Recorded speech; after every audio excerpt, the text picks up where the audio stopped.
My name is Shmuel Thaler, and I shoot for the Santa Cruz Sentinel. I have a picture of me with a camera when I was 5 years old. So that was 20 years. No, that was. So I'm 66 now. So that's 61 years. But I got more serious about it when I was even junior high school, and was on the yearbook taking pictures, and then it was just something I always knew I wanted to do. That was 5. I mean, really, my dad had been a professional photographer before he became a television producer and director. So there was that in the family, and he encouraged me. My mother was a painter; she encouraged me, and then just was always something I just loved.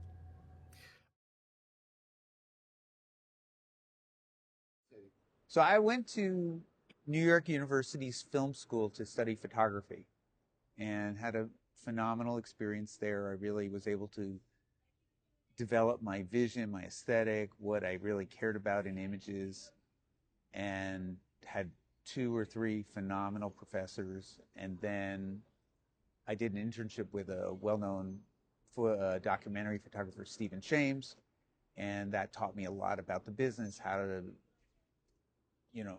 do assignments, how to talk to people, how to be in the moment with people, and also the business side of things. So that was really influential in who I became as a photographer. And this was during college? Yeah, this was my senior year in college. I did the internship with Stephen Shames, and it just opened my eyes that it was something that I could make a living doing. Before that, I knew I wanted to be a photographer, but I had no idea how I would make a living doing it.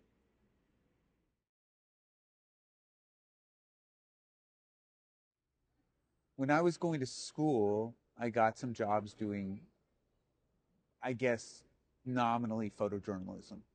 We had a family friend named John Durniak, who was the photo editor at the time. He was a kind of a giant in the world of photojournalism, and he hired me to do a few assignments when I was going to college. I mean, when I was going to college, including Jimmy Carter's presidential inaugural. Got to assist Carl Maidans and Ralph Morris, are 2 like giants in the world of photography and photojournalism.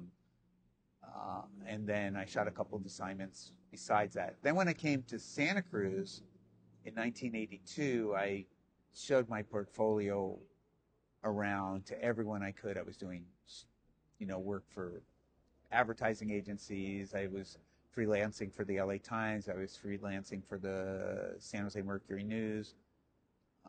And eventually I got a job at UC Santa Cruz as a photographer. It was not photojournalism, but it taught me a lot more about lab work, especially at that time where, we were using a darkroom, and taught me how to, once again, work with people, because I think that's an essential skill that you need to be a successful photojournalist. And then after that, I got a job for a year at the Valley Press, which is a weekly up in the San Lorenzo Valley. Amazing training ground to be able to shoot sports and features and portraits and breaking news. And then Bill Lovejoy, who was the photo editor at the Santa Cruz Sentinel, had a part-time position open in 1987, and he offered it to me, and I took it, and kind of the rest is history. I mean, I'm so lucky that I got that job. And I will say that I didn't get a job. I applied for a full-time job at the Register Peronian in Watsonville. They were opening a Santa Cruz bureau, and I didn't get that job. And had I got that job, I never would have gotten my job at the Sentinel. So it's a really good thing that I missed that opportunity.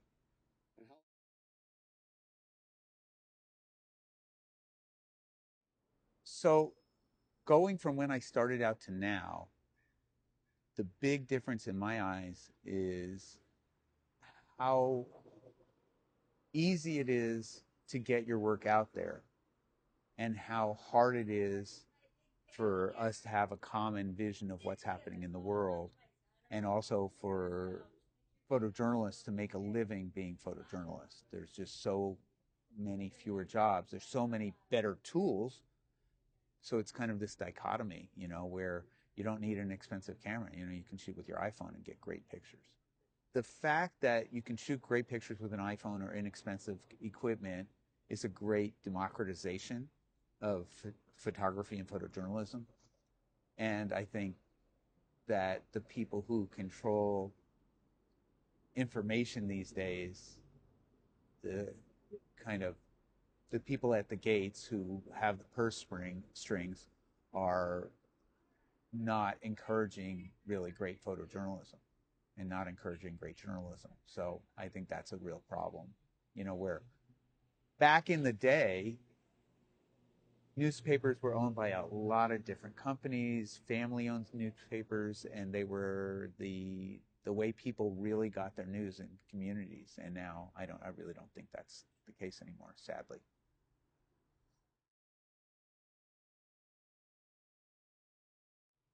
There's been only a few times where I have chosen not to take a picture. And mostly those have been situations where the news value is really low, but it's a traumatic situation for someone's life. In other words, an accident injury where there's not really a lot of news value, and I can walk away from that. I've made more decisions, I would say, in terms of taking pictures and not running them and not publishing them. Because you can always decide to not publish a picture, to not present it, to even delete it, but you can't make a decision to go back and wish you had it. So I think that's where editing and responsible editing comes in. But, not too many pictures that I haven't taken.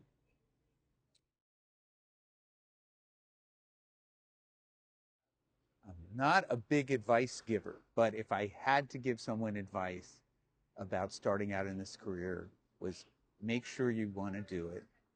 It is really the best job in the world for me, but it's really hard on your life. It's all consuming. That's one of the things I love about it. I love every part of it, but it's very hard on your spouse, your partner, and I have an incredibly supportive wife who's really helps me find the kind of situations that I'm looking to take pictures for. My wife helps me find information about what's going on in our community. I think your personal skills are really almost more important than your photography skills. So be humble, be a good listener, read a lot, be well educated, be curious. If you're not curious, it's a terrible profession.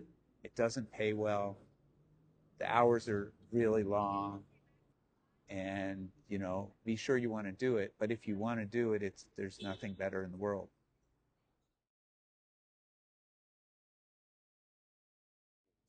I enjoy almost everything about being a photojournalist. I really do. I feel so fortunate and privileged and grateful every day doing it. Being responsible for creating the visual history of this time in our beautiful community is amazing. To get to meet so many incredible people is amazing.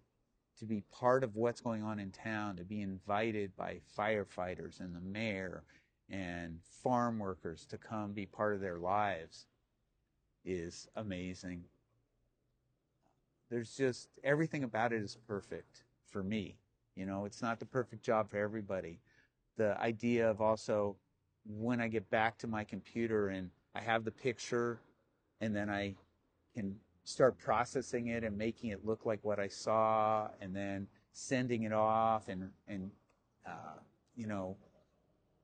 creating captions that tell a story. It's all great.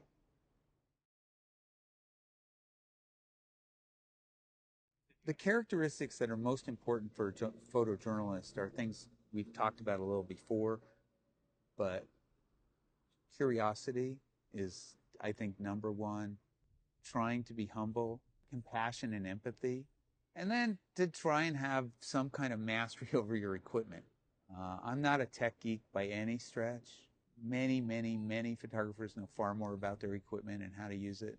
I kind of figure out what settings work for me, and that's what I do, and I try and work within them because that's where I can be successful.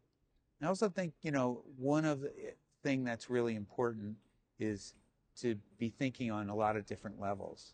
You know, on one hand, when you're shooting a portrait or a feature shot or a shot at a high school volleyball match, you have to think of what the next thing is too.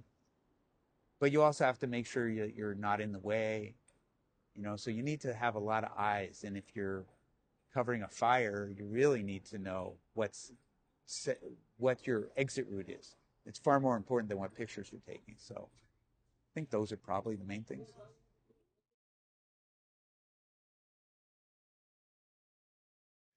So I think the three most important things on assignment for a photojournalist are to have your equipment ready. And that includes having the settings on your camera such that you can turn them on and shoot. So after every assignment, I set all my settings to what is likely going to work to just pick up my camera and shoot. And that also would include making sure your batteries aren't dead, making sure there's room on your cards, things like that. So having your equipment ready. Having an open mind that the assignment might not be what you thought it was going to be. And your job is not to create reality. Your job is to reflect reality. So you need to be open to that. And I think third is to have empathy for what you're covering.